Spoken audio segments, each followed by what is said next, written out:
ಸ್ವಾಮಿಗಳವರ ಶ್ರೀ ಚರಣಗಳಲ್ಲಿ ಹಾಗೂ ಆತ್ಮೀಯರಾಗಿರ್ತಕ್ಕಂಥ ಪರಮ ಪೂಜ್ಯರು ಷಡಸ್ಥರ ಬ್ರಹ್ಮ ಕೊಟ್ಟೂರೇಶ್ವರಪ್ಪಗಳವರ ಶ್ರೀ ಚರಣಗಳಲ್ಲಿ ಮನೋವಾಕಾಯಗಳಿಂದ ನಮಿಸಿ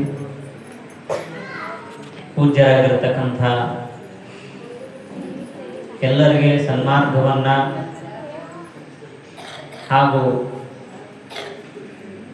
ಬಂದ ಭಕ್ತರನ್ನ ದುಃಖವನ್ನು ಕಳೆಯುವಂಥ ನಮ್ಮ ಪೂಜ್ಯರಾಗಿರ್ತಕ್ಕಂಥ ಮಲ್ಲಯ್ಯ ತಾತನವರಲ್ಲಿ ಕೂಡ ನಮಸ್ಕರಿಸಿ ಹಾಗೂ ಶಿಕ್ಷಣ ಮತ್ತು ಅಧ್ಯಾತ್ಮ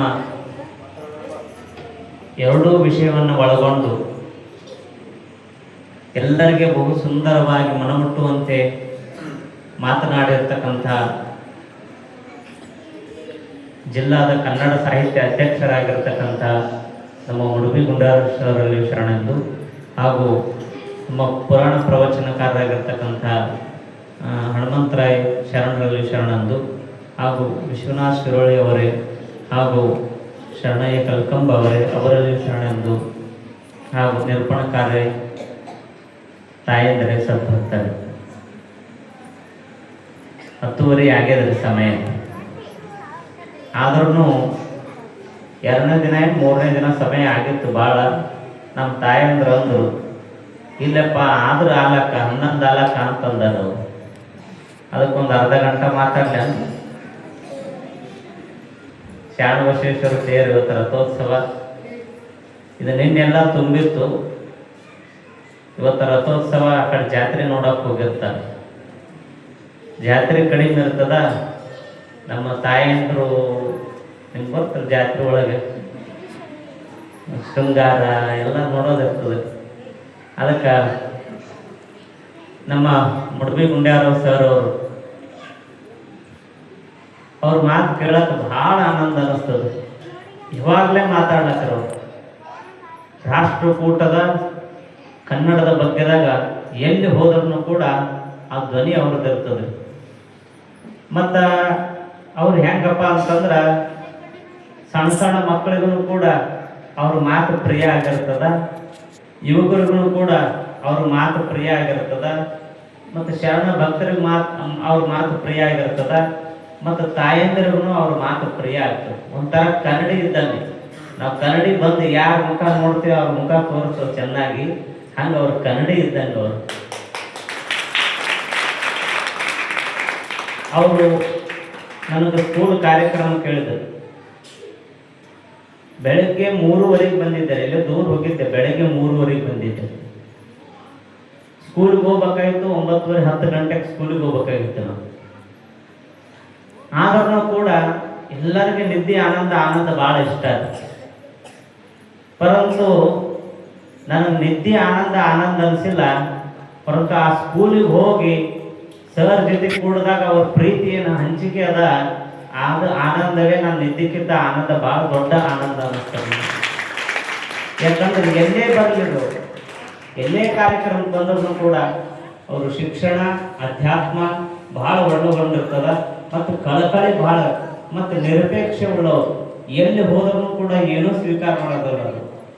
ನಾವು ಸುಮ್ಮನೆ ಇರಲಿ ಅಂತ ಸುಮ್ಮನೆ ಗಾಡಿ ಖರ್ಚಿಗೆ ಇರಲಿ ಅಂತಂದ್ರೂ ಕೂಡ ಅವ್ರು ಯಾವಾಗಲೂ ಸ್ವೀಕಾರ ಮಾಡೋದಿಲ್ಲ.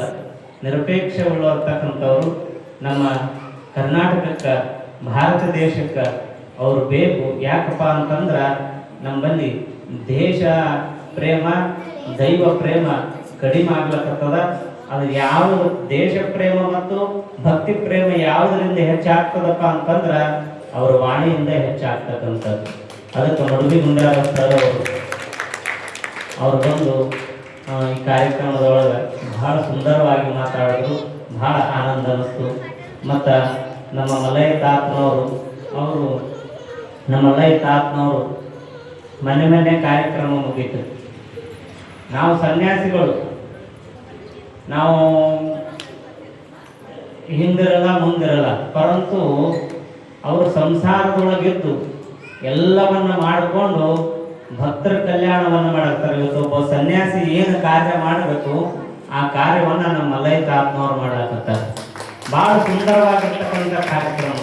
ಅನೇಕ ಮಹಾತ್ಮರನ್ನ ಕರೆಸಿ ಅವ್ರ ಮಹಾತ್ಮರ ಆಶೀರ್ವಚನವನ್ನು ಎಲ್ಲ ಭಕ್ತರ ಕಿವಿಗೆ ಬೀಳಲಿ, ಅವರ ಕಷ್ಟಗಳನ್ನ ನಿವಾರಣೆ ಆಗಲಿ, ಅವರು ದೈವ ಮಾರ್ಗಕ್ಕೆ ಬರಲಿ ಅಂತ ವರ್ಷ ಮಲೈತಾತ್ಮರು ಕರೆಸಿರ್ತಾರ. ನಾ ವರ್ಷ ಹೋಗಿರ್ತೀನಿ.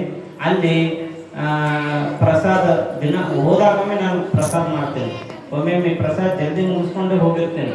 ಪರಂತು ದಿಗ್ಗಾಂಕ ಹೋದಪ್ಪ ಅಂತಂದ್ರೆ ಸೀದಾ ಪ್ರವಚನ ಮುಗಿದ ತಕ್ಷಣ ಪ್ರಸಾದಕ್ಕೆ ಹೋಗಿರ್ತೇನೆ. ಯಾಕಂದ್ರೆ ಅಲ್ಲಿ ಪ್ರಸಾದ ಮನ್ಯಾಗ ನಮ್ಮ ತಾಯಂದ್ರ ಬಳಿ ಹೋದಪ್ಪ ಅಂತಂದ್ರೆ ಸಾಕ್ಷಾತ್ ಅನ್ನಪೂರ್ಣೇಶ್ವರಿ ಸ್ಥಾನದಾಗ ಹೋದಂಗೆ ಆಗಿರ್ತದೆ ನನಗೆ. ಅದಕ್ಕೆ ನಮ್ಮ ಮಲೈತಾತ್ಮವರು ಬಂದು ಜನರು ಆಶೀರ್ವಚನವನ್ನು ನೀಡಿದ್ರು.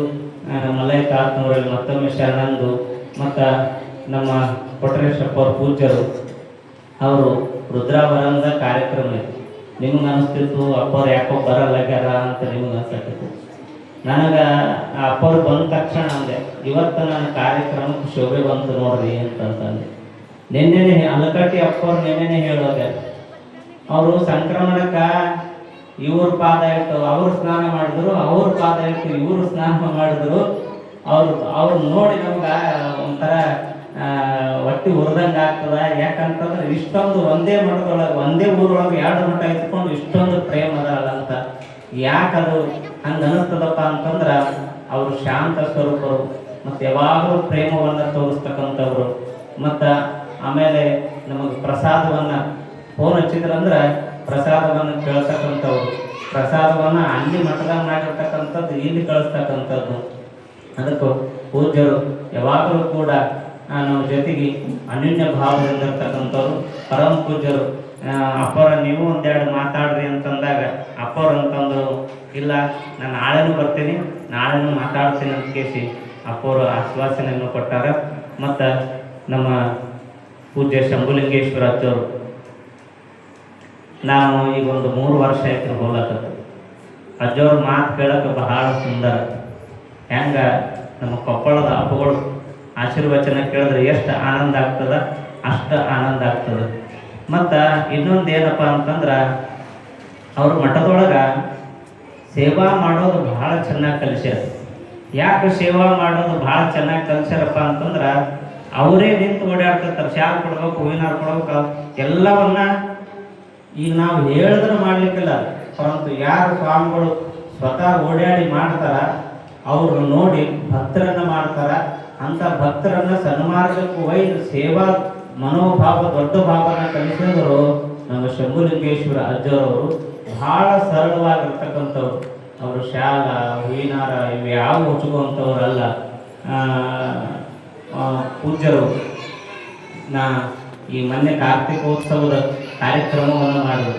ಕಾರ್ತಿಕೋತ್ಸವದ ಕಾರ್ಯಕ್ರಮ ಮಾಡಿದಾಗ ಊರು ಬಿಟ್ಟು ಭಾಳ ದೂರ ಅದ. ನಾನು ಅನ್ಕೊಂಡು ಒಂದು 50 ಜನನೋ 60 ಜನನೋ ಬರ್ಬೋದು ಅಂತ ಅಂದ್ಕೊಂಡಿದ್ದೆವು. ಇಡೀ ಶಂಭುಲಿಂಗೇಶ್ವರ ಮಠ ಏನು ದೇವಸ್ಥಾನ ಅದೆಲ್ಲ ತುಂಬ್ಕೊಂಡ್ಬಿಟ್ಟಿತ್ತು ನೋಡಿ. ಎಲ್ಲ ಕಂಪ್ನಿನಿಂದ ತಾಯಂದಿರು ಬಂದಿದ್ರು, ಊರಿನಿಂದ ಬಂದಿದ್ರು, ಸಂಪೂರ್ಣ ಎಲ್ಲ ಮಠವೆಲ್ಲ ತುಂಬೋಗ್ಬಿಟ್ಟಿತ್ತು.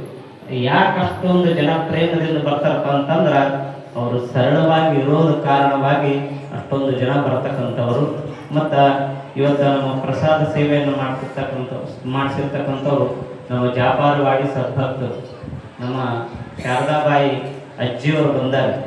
ಕಾರ್ತಿಕಪ್ಪವ್ರದು ತಿಂಗಾಣಗಟ್ಟಲೆ ಮನೆಯಾಗ ಇಟ್ಟುಕೊಂಡು ಸೇವಾ ಮಾಡಿದವರು ಮತ್ತು ಮಠದಾಗ ಬಂದು ತಿಂಗಾಣಗಟ್ಟಲೆ ಇದ್ದು ಸೇವಾ ಮಾಡಿದವರು. ಅವರು ಬರೀ ಮಠದಾಗ ಸೇವಾ ಮಾಡಿದವರಲ್ಲ, ಹೊಲ್ದಾಗರು ಹೋಗಿ ಸೇವಾ ಮಾಡಿರ್ತಕ್ಕಂಥವ್ರು ಜಾಪರವಾಡಿ ಸದ್ಭಕ್ತರು. ಬರೀ ಮಠದಾಗ ಅಷ್ಟೇ ಅಲ್ಲ. ಅದಕ್ಕೆ ಅವರು ನಮ್ಮ ಶ್ರೀಮತಿ ರೇಣುಕಾ ರಮೇಶ್ ಪಾಟೀಲ್ ಮತ್ತು ಸೋದವರು ಎಲ್ಲರೂ ಕೂಡ ಬಂದರು. ಅವರು ಅಮಾಸಿಗೆ ತಪ್ಪದೇ ಬರ್ತಿರ್ತಾರೆ. ಮತ್ತು ನಮ್ಮ ಅಜ್ಜಿ ಅಮಾಸಿಗೆ ತಪ್ಪದೇ ಬರ್ತಾರೆ. ಪರಂತು ಅವರು ಆರಾಮಿದ್ದಿದ್ದಿಲ್ಲ, ಹುಷಾರಿದ್ದಿದ್ದಿಲ್ಲ. ಆದ್ರೂ ಕೂಡ ಅಮಾಸೆ ತಪ್ಪಾಡದಂತ ಅವ್ರ ಗುರುಗಳ ದರ್ಶನ ಮಾಡೋದ್ರೊಳಗೆ, ಪ್ರಸಾದ ಮಾಡಿಸೋದ್ರೊಳಗೆ, ಗುರುಗಳ ಜೊತೆ ಮಾತಾಡೋದ್ರೊಳಗೆ, ಗುರುಗಳ ಜೊತೆ ನೋಡೋದ್ರೊಳಗೆ ಅದರೊಳಗೆ ಆನಂದ ಕಂಡವರು ನಮ್ಮ ಶಾರದಾಬಾಯಿ ತಾಯಿಯವರು. ಅವಕ್ಕೆ ಅವರು ಅಜ್ಜಿನ ನೋಡಿದ್ರು ಅಷ್ಟೇ ಸಂತೋಷ ಆಗ್ತದ. ಅಜ್ಜಿ ಮೊಮ್ಮಗಳು ಬೇಕದಾಳ, ಅವರು ಭಾಳ ಪ್ರೇಮ. ಆ ಅಜ್ಜಿ ಮೊಮ್ಮಗಳು ನೋಡಿದ್ರು ಅಷ್ಟೇ ಸಂತೋಷ ಆಗ್ತದ. ಅಮಾವಾಸ್ಯೆಲ್ಲ ಬಂದಾಗ ಆ ಮಗನ ಜೊತೆನೂ ಆಟ ಆಡ್ತಾರೆ, ನಮ್ಮ ಜೊತೆ ಆಟ ಆಡಿ ದರ್ಶನ ತೊಗೊಂಡು ಹೋಗ್ತಕ್ಕಂಥವ್ರು. ಮತ್ತು ಇನ್ನೊಂದು ನೆನಪು ಮಾಡ್ಕೋಬೇಕು, ನಮ್ಮ ಸಮೃದ್ಧಿ. ಫಸ್ಟ್ ನಾವು ಪಟ್ಟಾಭಿಷೇಕ ಬಂದಾಗ ಸಮೃದ್ಧಿ ರೇಣುಕಾಚಾರ್ಯ ಒಂದು ಪದವನ್ನು ಹಾಡಿದ್ರು. ಹಾಡಿದಾಗ ಸನ್ನಿದೇವರು ರಂಭಾಪುರಿ ಮಹಾಸನ್ನಿದೇವರು ಕರೆದು ಆ ಕಮಂಡಲದಾಗ ಇದ್ದಿರ್ತಕ್ಕಂಥ ದಕ್ಷಿಣವನ್ನು ಆ ಸಮೃದ್ಧಿಗೆ ಆಶೀರ್ವಾದ ಮಾಡ್ಯಾರ. ರಂಭಾಪುರಿ ಸನ್ನಿದೇವರು ಆಶೀರ್ವಾದವನ್ನು ಮಾಡ್ಯಾರ ಆ ಸಮೃದ್ಧಿಗೆ. ಅದಕ್ಕೆ ರಂಭಾಪುರಿ ಸನ್ನಿದೇವರು ಆಶೀರ್ವಾದ ಮಾಡ್ಯಾರಂತ ಇವತ್ತು ಜಿ ಕನ್ನಡ ಟಿವಿ ಒಳಗೆ 2ನೇ ರೌಂಡಿಗೆ ಸೆಲೆಕ್ಟ್ ಆಗಿರ್ತಕ್ಕಂಥ ಸಮೃದ್ಧಿ. ಅದಕ್ಕೆ ಸಮೃದ್ಧಿ ಬಹಳ ಸುಂದರವಾಗಿ ಹಾಡ್ತಕ್ಕಂಥ ಹುಡುಗಿ. ಮತ್ತು ಇನ್ನೊಂದು ನೆನಪು ಮಾಡ್ಕೋಬೇಕು, ನಾನು ಜಾಫರ್ವಾಡಿ ಭಕ್ತರು ಅಪ್ಪರ ಪ್ರಸಾದಕ್ಕೆ ಏನೇನು ವ್ಯವಸ್ಥೆ ಬೇಕಾಗ್ತದ ಅದೆಲ್ಲ ಮಾಡ್ಕೋರಿ ನೀವು ಅಂತ ಹೇಳಿದ್ರು. ಹೊರತು ಪ್ರಸಾದ ವ್ಯವಸ್ಥೆ ಮಾಡೋರು ಬೇಕಲ್ಲ. ಅದಕ್ಕೆ ಹೋದ ಸಲ ನಮ್ಮ ಸರ್ ಇದ್ರು ಮಲ್ಕಣ್ಣ ಸರ್. ಈ ಸಲ ಮಲ್ಕಣ್ಣ ಸರ್ ಕೆಲಸ ನಮ್ಮ ರವಿ ಸೌಕಾರ್ ತೆಗೆದುತಿಪ್ಪಿ ಅವ್ರು ಮಾಡ್ತಕ್ಕಂಥ ಸೇವೆ, ಎರಡೂ ಸೇವೆ ಅವ್ರ ಮೈ ಮೇಲೆ ಬಿದ್ದದ. ಪ್ರಸಾದ ಸೇವೆ, ಯಾವುದೇ ಪ್ರಸಾದ ಈಗ ತರಲಿ ಸಾಮಾನುಗಳು ತರೋದು, ಅವು ದವಸ ಧಾನ್ಯಗಳನ್ನು ತರೋದು, ಕಾಯಿಪಲ್ಯ ತರೋದು ಎಲ್ಲರೂ ಕೂಡ ಒಪ್ಪಿಸ್ಕೊಂಡು ಪ್ರಸಾದ ವ್ಯವಸ್ಥೆ ಮಾಡ್ತಕ್ಕಂಥವ್ರು, ಎಲ್ಲ ಕಡೆ ಓಡಾಡ್ತಕ್ಕಂಥವ್ರು. ಅದಕ್ಕೆ ಅಂತ ಎಲ್ಲರಿಗೂ ಕೂಡ ಸದ್ಭಕ್ತರಿಗೆ ಕಲ್ಯಾಣ ಆಗಲಿ, ಬಂದಿರತಕ್ಕಂಥ ಪೂಜ್ಯರ ಆಶೀರ್ವಾದ ನಿಮ್ಮ ಮೇಲೆ ಇರಲಿ ಅಂತ ಹೇಳ್ತಾ ನನ್ನ ವಾಕ್ಪುಷ್ಪಗಳು ಶ್ರೀ ಗುರು ಚರಣ ಸಮರ್ಪಿಸುತ್ತೇನೆ.